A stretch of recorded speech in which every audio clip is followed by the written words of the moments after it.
All right, everyone, we'll go ahead and get started. My name is Arron Soto. Oh, wow. Okay. I wasn't expecting to talk. My name's Jacob. Not sure if my podium is right.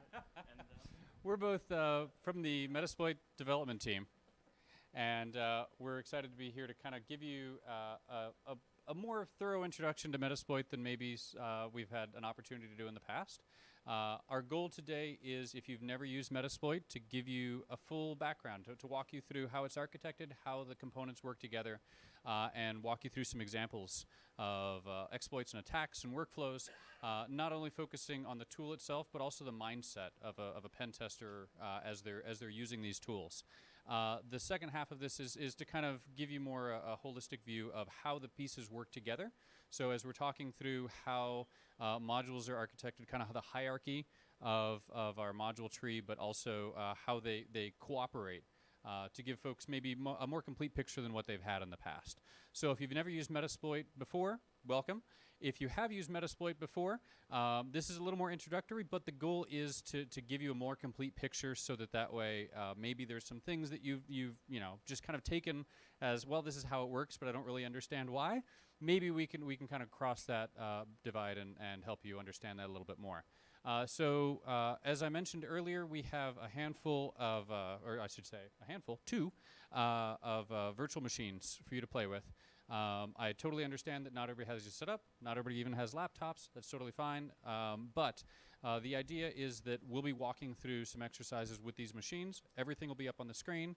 It's recorded on video for later, thanks to the heroic efforts of our volunteers and staff. Absolutely. So you can absolutely check these out later. It's all up on S3. So if you want to play with these at a later time, you're absolutely more than welcome to. So that said, as I said earlier, my name is Arron Soto. I come to you from a little more of a pen testing background. Jacob has recently joined our team. We're both kind of relatively new folks on the Metasploit team. As we've used Metasploit throughout our careers, it's been we always wish that we had something that kind of talked you through from the beginning. Why is this structured this way? How did we get here? And so that's what we're hoping to do today. So let's start. What is Metasploit? Like, what is the big idea?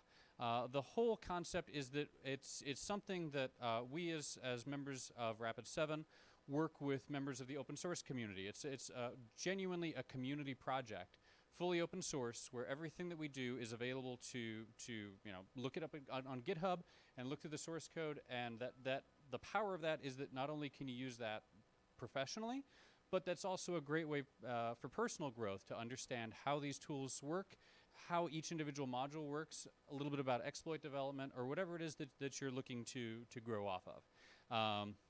And so our goal is to empower not only folks that are coming into their careers initially, college students and professionals that are changing tracks, but defenders as a whole, to use a tool set that they can test around their enterprise networks and understand how an attacker would see things and what they're capable of. So on the shortest way to describe that is Metasploit is an exploitation framework. It is a framework of tools, of modules that work together to handle all of the little tidbits that are necessary for exploitation to happen. And we're going to talk through what each of those mean. But if you've ever run Metasploit and you look at the banner up at the top, it shows you how many exploits, how many auxiliary modules, how many post modules, how many encoders, how many, like all of the different modules that work together. And the whole point of that is that someone who is very skilled in one of those sets can focus on that category of module, or bring a new idea to fruition and plug it into this framework, and now suddenly this works across a variety of attacks. So it's very easy to stay up with new techniques as they're coming out. So every module that we make is designed to plug into the modules around it. If I have an exploit, that exploit relies on encoders and NOP sleds and payloads in order for it to function. And so the framework handles all of these things that if you're an exploit developer, or if you're writing payloads, or if you're just wanting to run a test, you don't have to focus on that, what might be considered repetitive and mundane task. You can just kind of rely on the magic. So as I mentioned, we have a couple of VMs ready for you that are running Metasploit, our development branch. And so how many of you have used Metasploit before? Let's just start there. Okay. How many of you have not used Metasploit before? Excellent. Okay. For those of you who have used Metasploit, have you used it just from Kali? How many have actually gone to GitHub and downloaded our development version? Okay. That's expected. And so the idea is that our development version is where we can kind of play around and add in the new features. You'll still see a lot of the same modules and exploits built into your older Kali builds that Kali bases itself off of. But as we'll be talking about in a moment, our Metasploit 5 build incorporates a lot of new features. So if you're learning, I would encourage you to go to GitHub and grab the latest version and play around with some of those new features. Admittedly, if you want to stick with a more stable branch, that's what you'll see built into our Linux distribution. I say our Linux distributions, the Linux distributions like Kali and Parrot. And those communities have chosen to stick with our stable build until we go ahead and flick the switch over and bring these new features over. But for our purposes today, for our virtual machine, you'll see that we've actually grabbed our GitHub repository. And that GitHub repository is what we'll call Metasploit 5. If you wanted to do this on your local machine, maybe you're running on a Kali machine that you have just brought with you and you didn't get a chance to grab our VMs. The way this would work, you can I just create a little Git folder so I can store my repositories, kind of separate from the rest of the mayhem. And you use git clone, you'll give it the URL of our repository, and that's going to go ahead and download the full history of the Metasploit project that you can then jump in and use MSF console. But because it's a development build, if you'll notice with some of our, like what Kali and Parrot ship with, include all the dependencies and the setup steps that are part of that process. So if you were to just grab this and you run MSF console, you'll notice that we don't have dependencies. There's a walkthrough up on our GitHub and our README where we talk through setting up a development environment, but let me just give you the quick overview. The way this would work, you'll notice that if you try to run MSF console, there's a tool built into Ruby called bundle that grabs all of your dependencies. So what we'd have to do for this to function is to run bundle install. It's going to go ahead and grab all these dependencies for you. And once this is done, it'll go ahead and say, all right, I've installed all these dependencies. Now you can run MSF console. And you'll notice, for those of you who've run Kali, or if you're running Kali now, and you just run MSF console, you'll notice the banner here specifies which version you're on. So in this case, I've just grabbed the development build. This is Metasploit version 5. That's our development branch. And so, as I mentioned before, you have all of the different lists of the module types here. The banner here, we have fun with our ASCII art, and so we change between all these different little graphics because this is what makes us happy. I will call out, there's one of these which is a little more insidious that says there's a kernel panic, and don't panic, it's just us having fun. But the whole point here is that this is what your initial banner will look like. And that version number is going to tell you whether you're using what we call Metasploit 4, our stable branch, or Metasploit 5, our development branch. So Metasploit 4 doesn't have as many features as you'll see in 5, and we'll talk through what some of those are. But fundamentally, it's how a lot of the back end works, some of our more experimental features versus 5 has those features versus 4 is built to have a little more of that stability built in. So you will see in Kali and Parrot the shift to 4. 5 is where, if you want to kind of learn and experiment, is a great place to be. The gotcha here, if you're using something like Kali, as I said, it ships with 4. If you just kick off MSF console, you'll be looking at MSF 4. If I clone that repo and I refer to this local using the // to refer to the MSF console in my local directory, I'll be using Metasploit 5. So for example, for my machine, I'll have them both, so I can switch back and forth and have the best of both worlds. So note that if you're using our image or if you've installed it yourself, just kind of be aware for that little gotcha there. So the MSF console is one way to interact with the Metasploit environment. That's our text-based CLI. And with that, you have the ability to invoke all of these modules. And each module gives you a different piece of functionality. So maybe if I'm just getting access to a network, I want to scan around and see what's available to me, and I can use a number of different scanner modules to do that. If I am targeting a specific host and I want to see what ports are open, what services are accessible on that host, there are modules to take care of that. If I actually want to profile a particular service and see what version it is, whether there's vulnerabilities, there's modules for that. If I want to attempt to exploit a vulnerability, obviously there's modules for that. Once I've got a vulnerable service and I've got an exploit for it that I know works, there are modules that handle payloads to send instructions up to that, to exploit it and send instructions up to that service. And finally, if I do have control of a host, there's post-exploitation modules that let me kind of look around and gather data and potentially even pivot and move on to other hosts. So when I'm talking about all these different modules, these are the categories that we're referring to. And there's nomenclatures for all of this. So our scanner modules, you'll find under the auxiliary group. You'll see exploit modules, obviously. That's probably the one that you're most familiar with. You'll see in conjunction with exploits, if you use set payload, that's where you invoke our payload modules. There are a number of things that go hand in hand with the exploitation process, where we encode traffic or we use stagers if we only have a certain amount of data to work with, where we can get a foothold on a machine and then upload a larger set of instructions. That's its own module type. Additionally, NOP sleds that you see as part of the exploitation process, and then post-exploit scripts. So these are the names of those categories, but we'll talk about what each one does. Let me give you some examples. So auxiliary modules. I mentioned that there are scanners, but there's also servers. Let's say I have a LAN tap or conducting an internal pen test, and I have the ability to stand up DHCP such that I can hijack DHCP records. There's a DHCP server built into Metasploit that gives me the ability to set up ranges, to set up domain names, set up DNS servers, Win servers, any of that. And that's just a module.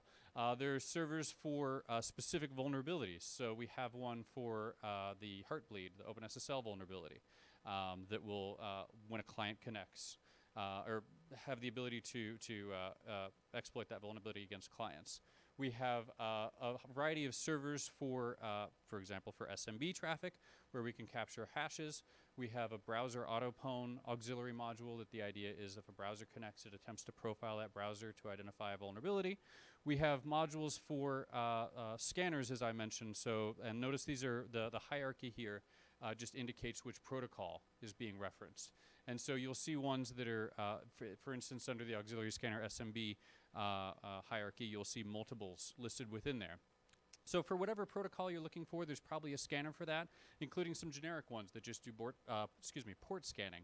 And so each one of these as an auxiliary module is not something that really gains control of a host. It doesn't really give me a shell like an interpreter session on a machine, but the idea is that it gives me some level of functionality that would be beneficial or might work hand in hand with another module. Conversely, an exploit module is where I can use this to get remote control of another machine. So an exploit module inherently does something that provides me with a shell, provides me with the ability to execute a payload, gives me a more direct level of control over that remote host. And so you'll see, obviously the big names, 08067 and 10061, or 17010, but you'll also see, things like shell shock. We have the struts namespace OGNL, the more recent struts exploit that actually just landed today, if I'm not mistaken. We had an earlier version. We had the version 2 land today. And then things that are more specific towards specific services and platforms. But each one of these, the idea is that it gives us remote control of another machine. The last one I put up there as the exploit multi-handler. How many of you have heard of exploit multi-handler? Just to kind of get a feel. The idea is it's a much more generic exploit where if I have control of another machine, maybe somebody's running an EXE or I get a DLL to execute, that there's maybe even a side channel or another tool that I'm using. This is not an attack per se, but it's like a listener or something that will call into a payload that will do that last step of the exploitation where I get a foothold on that remote machine. So this works hand in hand with a number of other tools that we'll talk about later. So, all right, that's boring. No one cares. We came here for shells, right? So how would this work? All right, I fire up MSF console. One of the little known features, if you're in MSF console, is you can just type a command. If it's not a Metasploit framework command, if it doesn't work on the console, it passes it down to the underlying shell. So you'll see here, if I type pwd, that's not a Metasploit command. That's a command that's going to get processed by my shell underneath. So I get whatever my present working directory is. Great. If I type help, This is a much more abbreviated version of what you'll see, but just kind of the highlights. Help is going to give you a list of commands kind of separated by categories, and to give you a sense, exit obviously would exit the framework, drop me back to a shell. Set is how I can control individual variables. We'll see that in a second. You also have, so these are kind of global commands. You have module-specific commands. So I can invoke a particular module with this use command here, and use then puts me in the context of that module where I can then set variables, or I can launch that module and have it do whatever it is it's built to do. If I want to know what that is, the info command gives me a little bit more detail about that module. So it tells me in ideally human readable language, admittedly it's very technical, the description of what that module does, but it also tells me what options I need to set and a little bit about the details, and we'll see what that looks like in a second. But what if I don't even know what module I want? So I've heard of, let's say, hey, there's a new stretch vulnerability going around. Does Metasploit have any ability to attack that? Or I've heard of this eternal blue thing, and I want to know what that's about. Does Metasploit have that built in? So the search command will allow me to freeform search. I can literally do something like search eternal blue, and I can see all the modules that relate to that. It also gives me the ability to focus on a specific, like a vendor ID or a CVE. If your boss is like, hey, this article is, saying bad things are happening, and you open up the article and it mentions a CVE, the search command will let you quickly see, is there a module for that yet?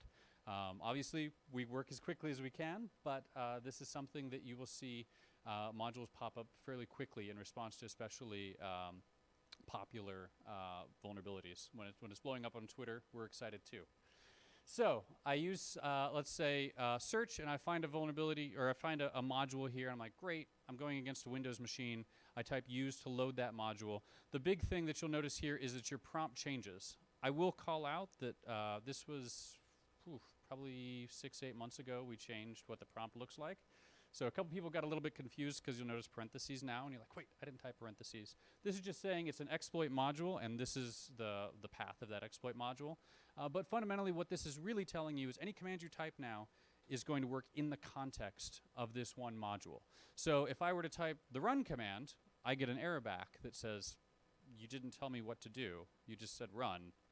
What am I doing right now? And the way that's phrased here is there's a rhost setting that we need to set in order for this to work. So when I do run, it's doing a check to make sure that all of our options are set up correctly, and if they're not, we'll error out. Nothing's actually really happened here. You need to go ahead and set rhost. How do I do that? Well, I've used the show options command. It's going to talk you through all the different options that are available to you.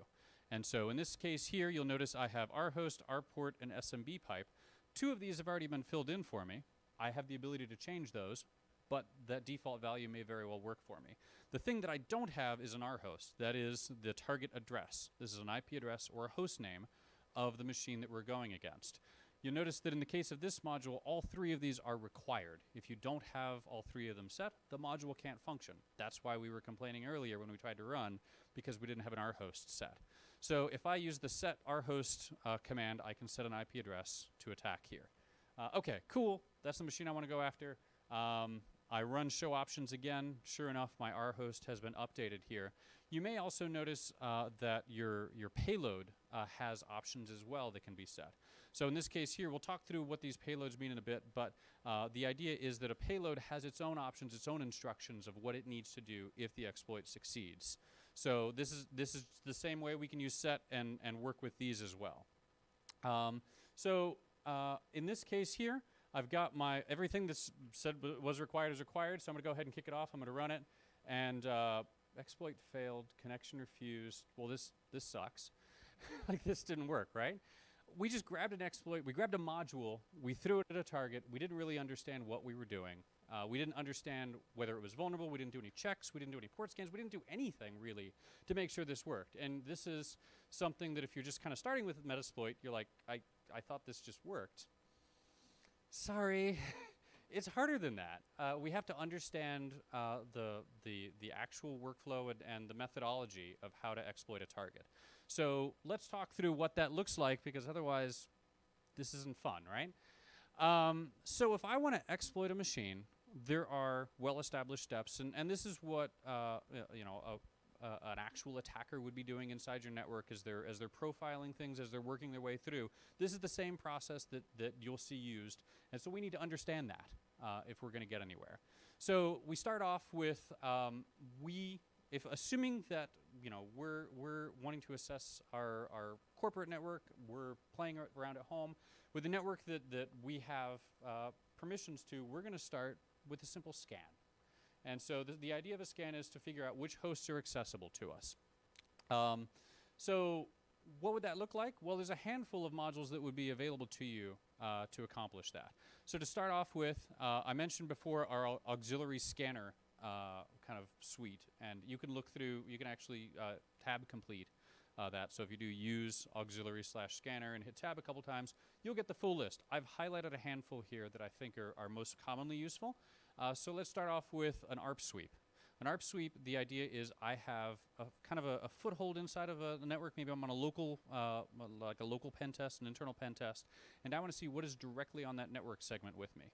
So ARP is a protocol that I can use to see what machines are directly reachable. And the nice thing about this, one of the reasons why I'm a fan of it, is that ARP is something that will frequently kind of come in beneath what a firewall would be watching, what an IDS might even be watching. It's so common that you won't even see it logged. So it's a really passive way, assuming that you're looking at things that are directly accessible to you, directly in your same subnet. It's a really easy way to just kind of get a quick look around of what neighboring machines you have. A lot of times you'll have firewalls that are going to be blocking a lot of ports and kind of keeping you from accessing another machine, but it'll still respond to an ARP request. So something like an ARP sweep is a really quick way to get a sense of what's immediately next to you. But if I need to go a little bit further than that, there are other discovery modules. My second favorite would probably be in the IPv6 neighborhood, because everyone's still terrified of IPv6. It's 2018, and we'll get there. But the idea of IPv6, our IPv6 modules, is that we can use that to use discovery protocols and the multicast ping that if you're on a local subnet, those things will be reachable to you as well. And for a lot of administrators, a lot of defenders, we aren't really watching that as well as we should be. So it's a really simple way. Something a little more direct is what you would consider a normal port scan. And so there's a variety of port scans built in to Metasploit. Basic TCP port scans, like a full connect, so we do a full TCP three-way handshake. Alternatively, if you want to do something a little more subtle, a little more stealthy, you can use a TCP SYN scan, which would just do a portion of that three-way connection. And so sometimes that gets us around some logging as well. So you have options available to you depending on what you need. And obviously this is a very small subset. But these are things that we can use if we have a foothold in the network and we just kind of want to start taking a look around and seeing what's there. That's our first step. So let's walk through what one of these would look like. If I use our auxiliary, our ARP sweep module, start off with show options like we saw before. I've highlighted here the three required, and that's indicated by a required column, are three required options. You'll notice two of these have already been set for us. Threads controls how fast we go. Timeout controls how long we wait. We have some suggested values. You're welcome to change them. But the one we absolutely need is, what exactly are we sending ARP requests out for? Remember, these are machines that need to be local to us. So I want to pick, in this case, something in the subnet that I'm on. So here's an example address here. Notice that two things. One is we have a plural R hosts. That is because this is a scanner. It's going against a multitude of machines. So this can be a range of IP addresses. You can also use CIDR notation here with your /24 to indicate that I want to go from 0 to 255 in that entire range. So this is going to be my local subnet, and when I kick this off, actually let me caveat this here. In some cases, you will want to set an interface. So since I'm in a little virtual environment here, I'm going to use my VMnet interface. It might be ETH0, might be ENS 160, whatever it is, depending on the machine that you're on. But you might want to set an interface to go out on. But when you kick that off, you will see what comes back. In this case, I have one machine in my range that is this .128 machine. Based on the MAC address of that machine, we can make an educated guess as to what that machine is. So in this case, this is a virtual machine. You might see Apple if it's a MacBook. You might see Lenovo if it's a ThinkPad. It gives you kind of a sense of what that might be. So we can get a little bit of information here. Again, we're being really passive right now. So that's kind of why I liked using an ARP sweep. If I go ahead and at the end of this, all right, I'm happy. This did a full scan. if I want to now switch modules, I'm going to use the back command. Notice that my prompt changes from this auxiliary context back to our original Metasploit prompt. So now we're ready to move on. What's next? I have a machine. I want to see what ports are open on that machine. So traditionally, this is what you would call a port scan. And the way we can do this here, I'll highlight our just a simple port scan module. So in the same context here, I can use set our host. Now that it's singular, I'm using that to specify that there is a single host that I'm scanning against. But notice that this will actually pop up and say, hey, did you mean our hosts? Because this is a scanner module, I can actually scan multiple hosts. So you will get a little bit of confusion there. You'll see in scanner modules the preference towards our hosts. On exploit modules, you will see it singular, our host. But the context here is that you would, that's how you would kind of decide between the two. The dirty little secret is that you can actually switch back and forth. We've tried to be as generous as we can with, if you're in an exploit module and you type our hosts, we'll try and honor that. If you're in a scanner module and you type our host, we'll try and guide you in the right way.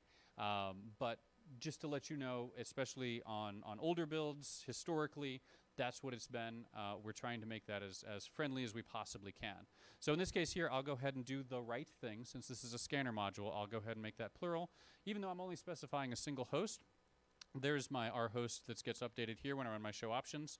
Notice this is going to do a full scan of ports 1 through 10,000. Might be a little aggressive. Depending on what you're looking for, you can tone that down. But that's going to be pretty thorough in this case. So if I do run, you'll notice I see 3 ports open, 135, 139, 445. Any guesses as to what that might be? NetBIOS, SMB, Windows protocols, generally. Not necessarily, but if I had to take a guess, if I had to bet on a sandwich, yeah, okay, that's probably a Windows machine. So in that case, 445 specifically is SMB, server message block, very common Microsoft protocol. Guess what? We have a scanner for that. So if you look under auxiliary scanner SMB, you'll notice there's a handful of modules available to you. The one that I'm going to focus on is called SMB version, partially because I wanted to highlight the functionality and partially because I ran out of space on the slide. You'll notice you can tab complete. And so this means that if you don't know the name of a module, or if you're curious what's under that tree, I can go ahead and hit tab. It'll auto-complete it to SMB_version.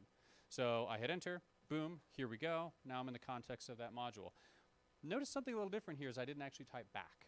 I can just switch between modules very quickly by just typing the use command. So if you're, if you want to be tidy and you have a procedure, a little obsessiveness, you can go ahead and type back every time, but you don't have to. So I go ahead and I use this module. What is this going to do? Well, my goal is that I want to see, I think there's SMB running on this box, based on the port, probably there is. SMB can give me a lot of information about what kind of machine that is, what operating system it is, even a lot more than that. So SMB version is a way for me to profile what, in the case of something like port 80 or port 443, very common ports that you see reused again and again.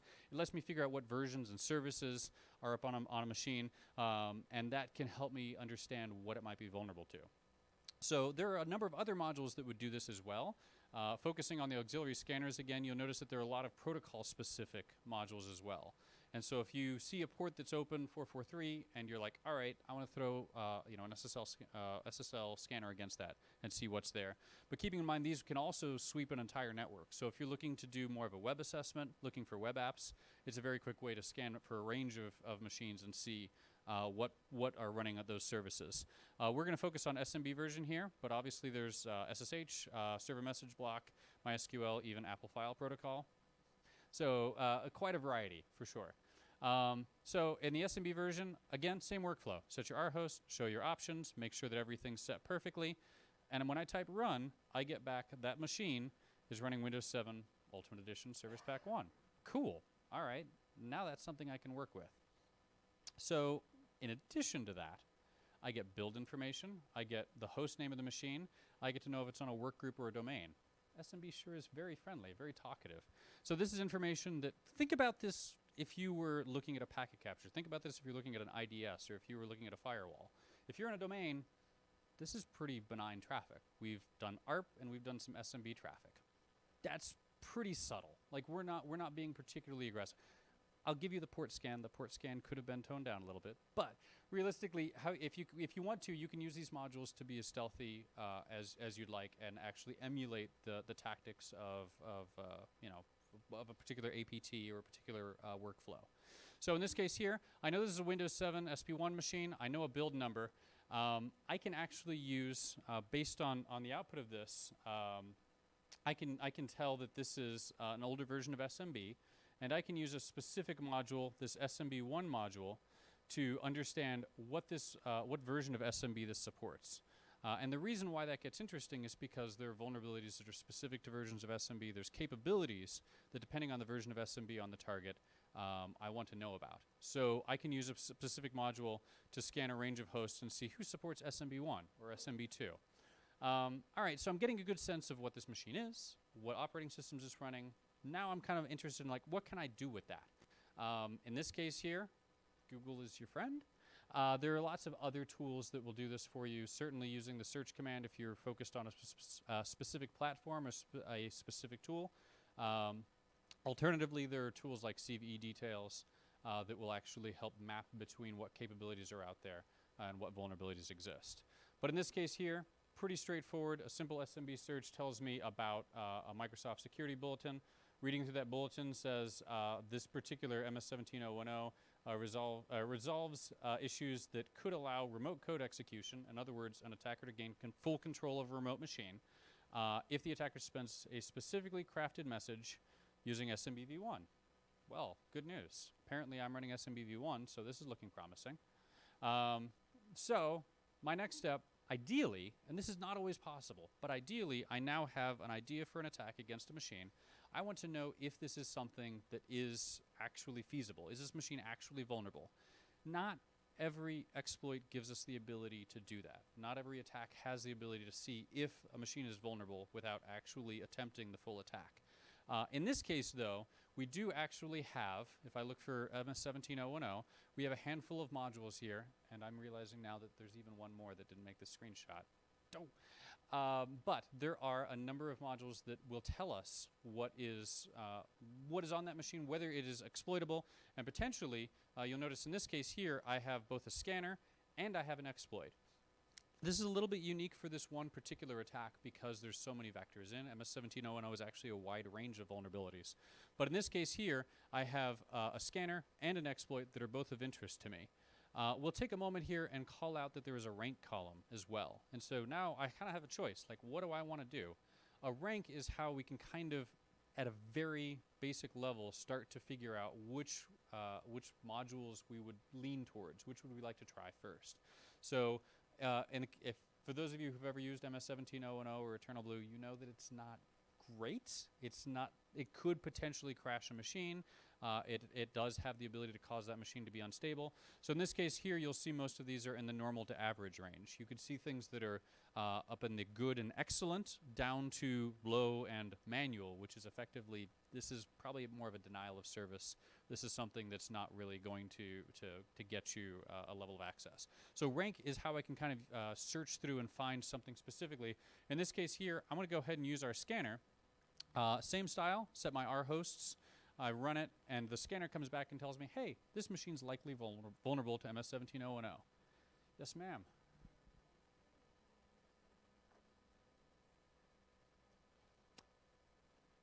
That is an excellent question. The question was, with ranks, is it possible to see annotations or really more detail? Like, why is it that rank? This is something that, as we started this, it seemed like, really, that's about all you need, right? Just kind of a, I don't know, 0 through 6 scale. As you kind of drill down, and as we've entered, today's world where we're focused on, can we use this widely? Can we actually use this attack in a pen test scenario where I need to make sure that that machine is not going to crash? We need a little bit more definition to that. And this is one of the things that we're working towards, is actually adding more granularity to this. I'd say stay tuned. But yeah, if you're following our blogs or our Slack channels, we're working on this. This is a surprisingly difficult problem to solve, of defining what really makes a stable exploit, what really can happen if you use an exploit. What are all the side effects that could happen? And so, yeah, right now that's what we have. It really, what you're looking towards is using things like the info command to tell you what does this do, and we're leaning more heavily on using that research. There's a lot of references and things you can follow, but not yet, is all I can say. I think that's where it's, yeah, I think that's where it's headed, yeah. Okay, so we have a machine that's vulnerable here. We already knew it was Windows 7 Ultimate. I know that it's Service Pack 1. I know that it's 64-bit. That's going to be handy. That's a new little tidbit of information we didn't have before. And I know that it's vulnerable to MS17010. So this scanner is a way that I can connect to a machine, and I can, particularly with this vulnerability, pretty definitively say that machine is vulnerable. So what's next? We have the reconnaissance. What do we know? What do we know? We know the operating system. Yep. So we know what ports are open. So if maybe we haven't been keeping good notes. For those of you who've used Metasploit 5 or even some of our later versions of Metasploit 4, you might be familiar with the services command that lets us see the hosts and ports that were accessible. So in this case here, when I ran that port scan, it actually logged in our database, in the Metasploit database, that there are 3 ports that were open. The other thing is if you use Nmap, which, let's be honest, a lot of folks do, you can import those Nmap files into the Metasploit database and use things like services to very quickly search through what's open. You also have the hosts command that tells you which machines were accessible and a little bit more detail about the names and the operating systems that were there. But fundamentally, I know this is, these ports were open. SMB1 is there. I know the operating system and build number. I know a host name and a work group, which for me right now, and this is not particularly helpful, but if I'm looking at an enterprise network and I'm scanning multiple machines and I can figure out maybe based on username or host name what that machine does, that's actually useful. If I can figure out if it's in a work group or part of a domain, that might change my tactics. And finally, the most valuable piece is it could be vulnerable to MS17010. Great. So, based on that and that big piece, our next step is we have a potential exploit. Let's see if it works. So we start off using, basically kind of going through a workflow, recognizing that Metasploit's going to take care of a great deal of this for you. So fundamentally, I have a particular exploit. I want to use it. That exploit is then going to use memory manipulation and invoking things like NOP sleds and encoders to help with that process. And then it's going to attach a payload. So let's kind of walk through what we mean with that.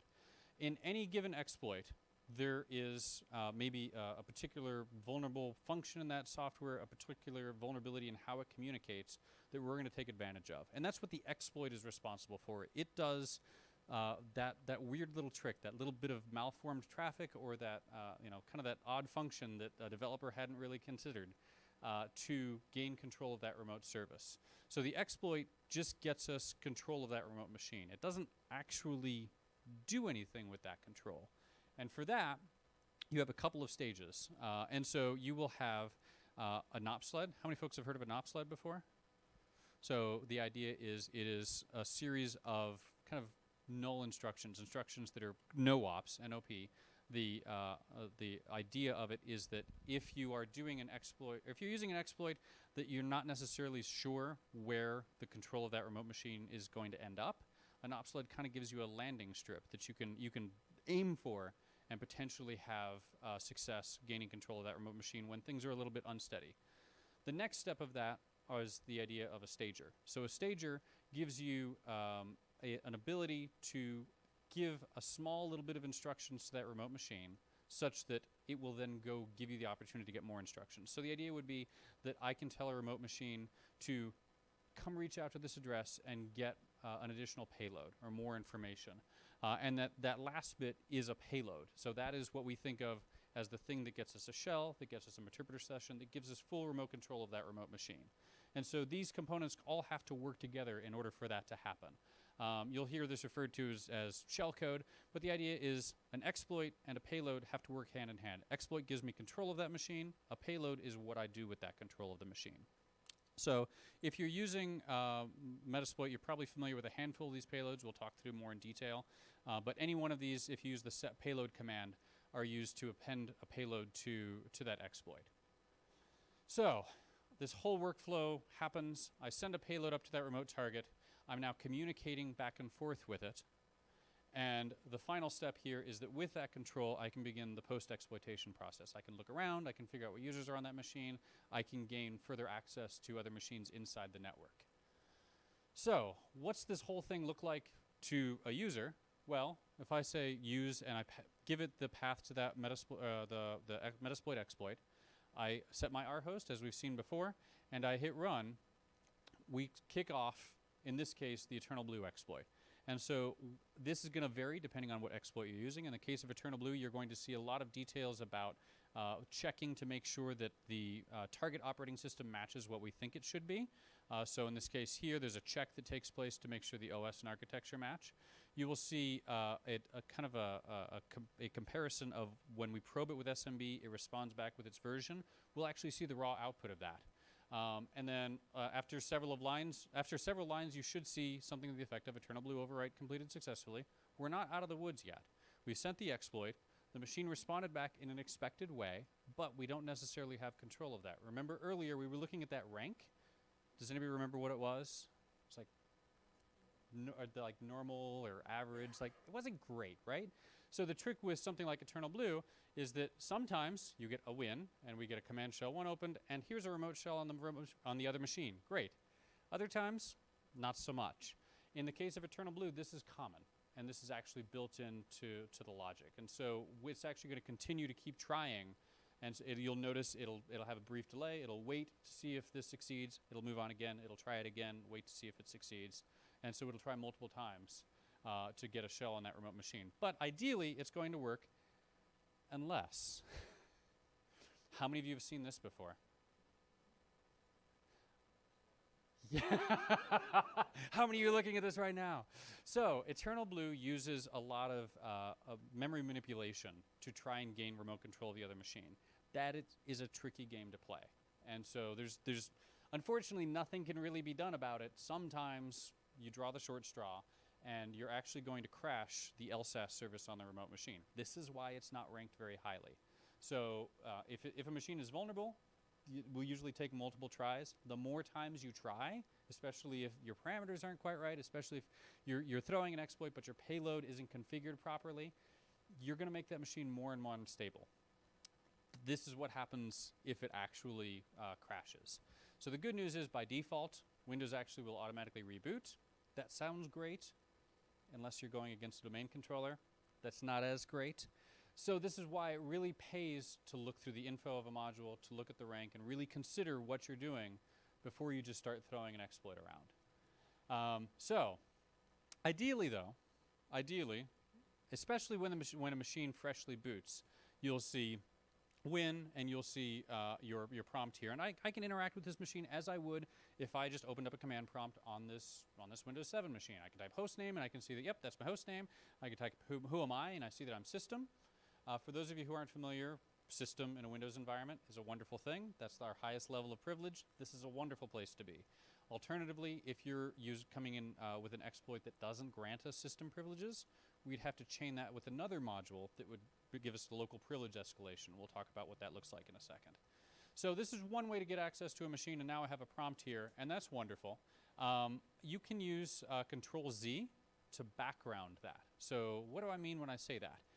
Anything that I'm typing right now is being sent to that remote machine, is being processed by the remote machine. When I hit enter, that's a command executing on the remote machine. Alternatively, if I hit Control-Z, I can get back to the context of Metasploit, where my commands are actually being processed by Metasploit and my actions are being carried out on my machine that I'm sitting in front of, not the remote machine I was just exploiting a moment ago. So this Control-Z asks us, do you want to background the session? If I say yes, you notice my prompt changes back to an MSF5, and I'm still back in the context of my Eternal Blue exploit. If I hit back, I can drop back to Metasploit again. So why would I want to do that? I can get multiple sessions. I can launch another attack. I can potentially use an exploit that actually would get me access to multiple machines at one time. But I can switch between those fairly easily. So we have this session, and let's take a moment to talk about what that really means. So a session means that I have direct access to one machine, but Metasploit has the ability to work with multiple machines at one time simultaneously. And that means that I can have multiple operating systems. I can have control of a Linux machine and a Windows machine and an Android device. Like you can mix and match and work with all these machines simultaneously. Or you could even have multiple payloads on one target at one time. And why would you do that? For persistence, that's one good reason. Yeah, maybe I'm afraid, okay, I used a vulnerability in Internet Explorer, and I'm worried that a user might close Internet Explorer, and I now lose my access to that machine. Why else? Escalation? Absolutely. So maybe my exploit gave me access as a normal user, and I now want to escalate to system.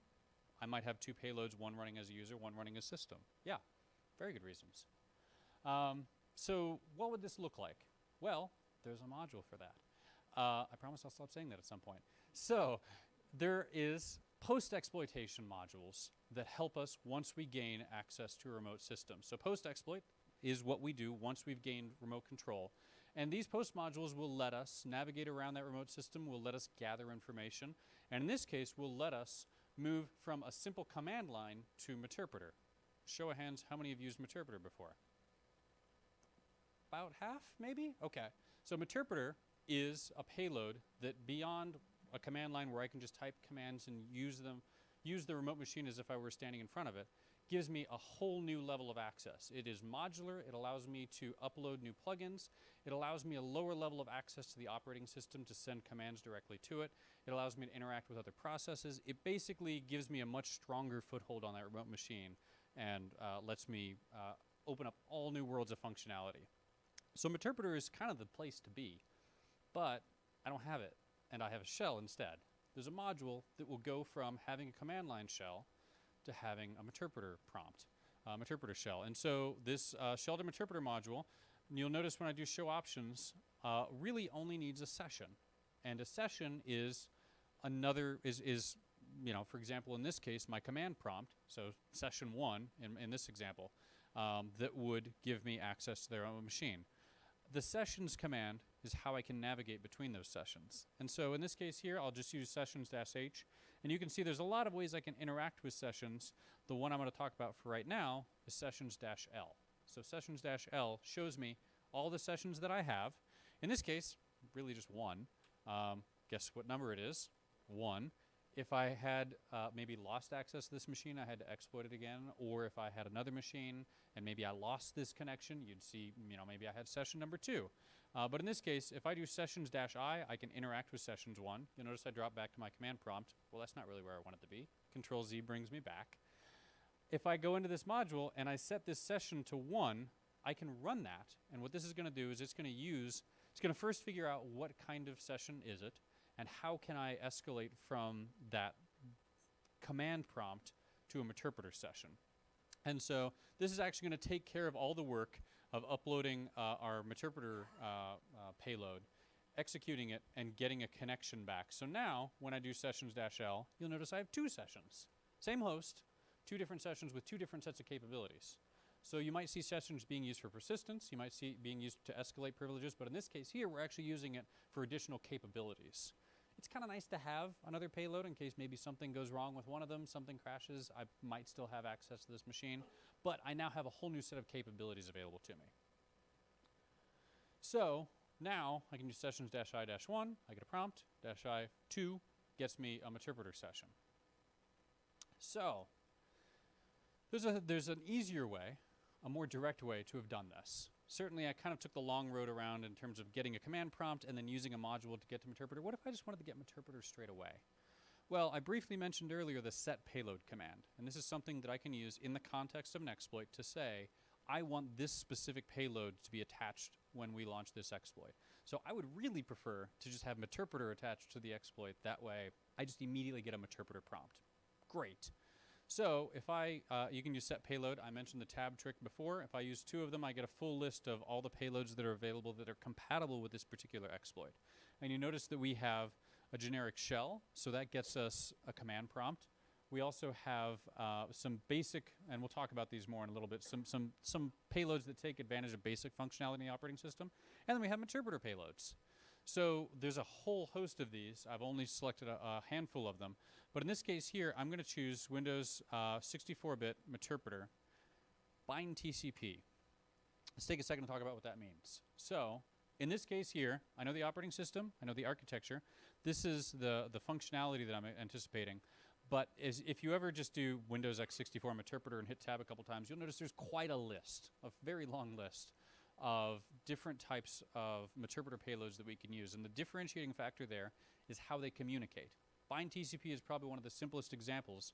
It opens up a TCP port, binds that TCP port on the remote target, in other words, so it's listening for a connection, and now we can connect in on that port. Very simple, very straightforward.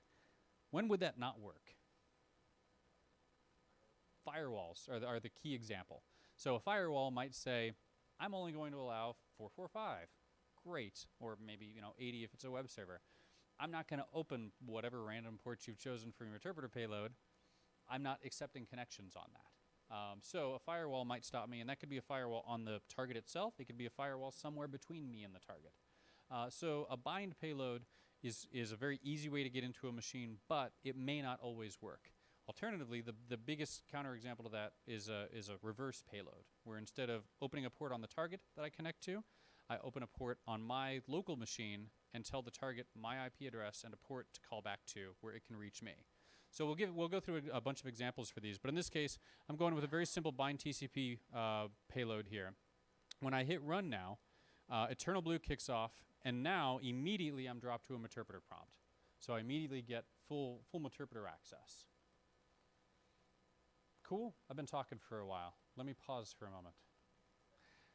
Is this workflow kind of making sense? For how many of you is this new? For how many of you is this boring and old? Really? Jacob? Really? No? Okay. Okay. That's actually fair. That's fair. That was a bit of a yeah. There we go. So the idea here is that we can quickly gain full capabilities on a remote machine very directly. And so if you end up with some exploits don't allow us to do this. Some exploits don't have the ability to send a payload as large as Meterpreter up to the target. Sometimes we're stuck with a command shell. We have a way around that. But in cases of something like Eternal Blue, I can just send Meterpreter straight up and get full access to that machine under Meterpreter. So we have Meterpreter. I think this is a good point to kind of pause for a little bit. If you're interested in catching up, Jacob and I are here to help for sure. I'd love, if you've got a Kali machine or you've got our Windows 7 target, we're happy to kind of get you caught up to this point. We'll talk through a little bit of the functionality of Meterpreter, but I want to go ahead and take just a little bit of a break. I know there's water in the back. Feel free to get up and move around. We'll be here to answer some questions, and let's kind of pause for a moment. Sound good? Let's say 10 minutes. So it's 3 now. Let's call it 3:10.